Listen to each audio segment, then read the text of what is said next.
Okay, back at the desk for another video. Today we're going to talk about this thing, which has got nothing in here at the moment. That's because I'm starting from scratch. I had a cheap 24 to 12 volt converter that I thought I'd use. Everybody reckoned it was great.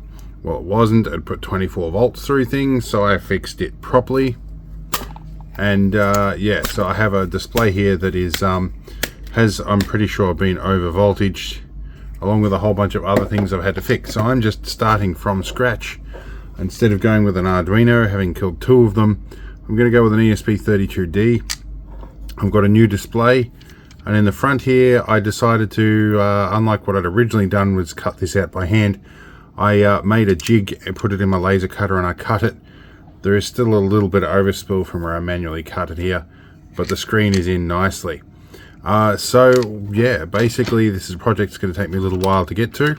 We're going to have a GPS, temperature sensors, probably an air quality sensor, and a whole bunch of other stuff in this box, which will go in my 6-wheel drive military ambulance and help me know what the time is, where I'm at, and hopefully what the air quality is like inside as well. Okay, I went to the electronics shop and I paid 25 bucks for this, where I could have paid like 5 bucks. I didn't want to wait 3 weeks for it to get here. I have scrapped the idea of that other board because once we've got this buck converter here, we don't really need the other board. I'll worry about relays later. And we have this little kajigger here, which is the ESP32D. We use that in the weather station. I've got a board to make a power rail with, which is actually what I've forgotten to put in here. We'll get to that in a minute. And I have an AHT10 sensor, a more accurate one. The MQ sensor's mounted in here. We're just working on AutoCAD at the moment. We will have some parts very soon. I'm going to talk about the weather station project. This is what I'm talking about. This thing's got a whole bunch of stuff in there, but including one of those ESP32Ds. My power rail fits on the back of that one. That's what I did with it. So looking at how I've designed that, I think I'll cut another one of those pieces for it. Right, we've been out in the shed and we have made some little boards to slot into here, into these little holders here. They should slot in nicely when we work out how to get the wiring to them. This one stands up a little bit higher to accommodate the GPS module. These should all drop in nicely. Alright, and we have one for the power distribution board, which we're yet to make. But I've got to peel some stuff off the back and we'll be doing good. And because everybody gets upset when I do this, there you go, I did the peel on camera for you. Right, jump forward a couple of hours and we've got things in nice little acrylic blades here all set up and got laser engraving on them.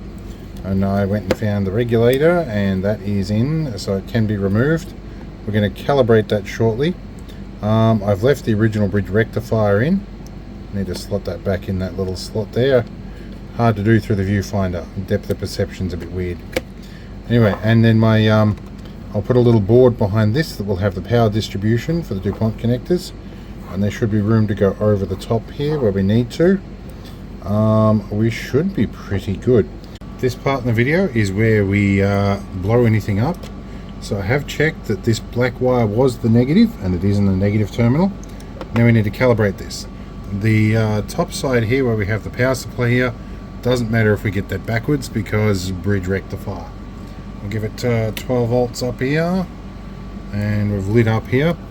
Let's check our input and our output. So that is that's our in at 11.4, our out at 10.9. We need to crank that down to 5 volts. Oh, our 10-turn pot's way up here. Oh, okay, is it? That says definitely in. We're not adjusting the in. Oh. So let's adjust our out here. Well, I think the 10-turn pot is at maximum. So let's come all the way down till we see an adjustment. Oh. Here we go. Yeah, well, the pot was way up the top. So let's come down. We want 5 volts. Off memory, with a bit of volt drop, we want about 5.1. There we go. Alright, power rail installed, and a little crossover happening there. We're going to check the polarities correct before we go any further. and that everything fits, but we're doing good. Alright, we're getting somewhere. We're starting to wire things up. We've got a test code coming. Now, I realised I should have done something with the last one of these I made. I've marked with the pins that I'm using as I've attached them all. So we're just going to wire it up. We'll run a test run. We'll see what happens. Alright, we have things wired up for a test code. I'll flip our display over. Let's hope we don't kill it all. Let's turn power on. Okay, stuff hasn't blown up yet. Display doesn't seem to be on, but I don't smell magic smoke anywhere. That's good. And all, so that has got a light, that has got a light, that has a light. AHT I don't think has a light built in.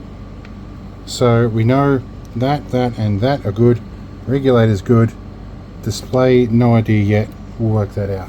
Alright, so I had the S-clock wire, I'd forgotten that, and then the backlight didn't work. So let's try now. Backlight, putting sensors. We have data. I mean, we could do better with the display, but I mean, it's working, and pretty much first code iteration. So I'm just going to leave this go for now, and I'll work the rest out later. Alright, I've got this mostly finagled into the box. I've got long leads running on the display at the moment. With luck they should slot in underneath there. I'm not going to squash it in too hard right now. We're going to give it some power. I hope the magic smoke doesn't come out of anything. We have blue tack here. Let's see, GPS is searching. Have uptime. We have raw read from stuff. We should get temp and humidity in a minute. Hopefully. Unless I've pulled the connector off. I probably have. That's why that's not working. But gas sensor's working. GPS is doing searching. Okay, so last little thing to blow everything up is adjust the backlight intensity. This little adjustment here. Which that screwdriver is not the right one for. This screwdriver, on the other hand, might blow things up, or it might adjust it. Let's see, too dark, too dim. Somewhere in the middle is good. That looks pretty readable. Alright. So, yep, it is searching for GPS.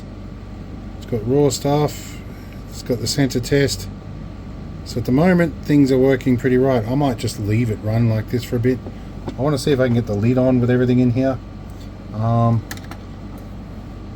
But I'm happy, nothing's blown up. Now I have to do a nerve-wracking bit. So up here I've currently been feeding it off 12 volts. We're going to turn this off for now. I need to feed it off 24 volts because that's what it'll get. This is where all my effort goes ass up if it's wrong. So, turn this on, turn you on, wind her down to 24 volts. This is what it will experience in normal operation. So hopefully this does not kill anything. Are we ready? It works on 24 volts. I am so happy. I'm calling it quits for the day. This is a win. 20 minutes later. Alright, we're outside with a 6-wheeler to test. I wanted to get it out so I could get some GPS. I'll just clip to the battery for now, which we can do. We can clip to either the 12 or the 24 volt. Doesn't matter what the polarity is. This makes it much easier to set up outside. And we can see the GPS now has 25 satellites. We have raw reading of about 300, which is pretty good air quality. Temperature of 24 degrees and humidity 53. These AHT sensors supposedly are much more accurate, but this is good. Alright, we have done some programming on this. We're going to do the peel on camera. And this is the new OS. It should show GPS lock and also Wi-Fi lock in the top corner. We're inside, it might not happen, but we do have Wi-Fi GPS lock. You get forecast for today and tomorrow off the internet when it connects to the ambulance's Wi-Fi, and we should be pretty good. It should pick up on a location It's defaulting to a location at the moment. And the air quality, if we breathe on that, it goes down a bit. It should alert me when it gets to 50%. We're done. Now I just thought I'd show you one feature that I wrote into it. I put a small squirt of alcohol right on the desk, and instantly it said air quality's poor. So we're going to move that away. We're going to clean the alcohol up. That does warn me that if I'm asleep or anything like that, and I wake up in the middle of the night feeling a bit ordinary, that's what it's supposed to do, is warn me that the air quality is bad. At some point I'll put a buzzer on it too. So I think we're going to leave this project here because the rest of this is just simply programming. I can screw around programs all day, but most of you guys seem to like the hardware in this. So we do need a thumbnail with a thumbs up for this. In fact, we might even go over here and do a thumbs up this way. Okay, so yeah, most people seem to be interested in the construction of these more than they do the actual programming of them. So that's this built. This was something I built 2 or 3 times and blew up, so I'm happy to have it working. Anyway, see you in the next one, and hope it was fun.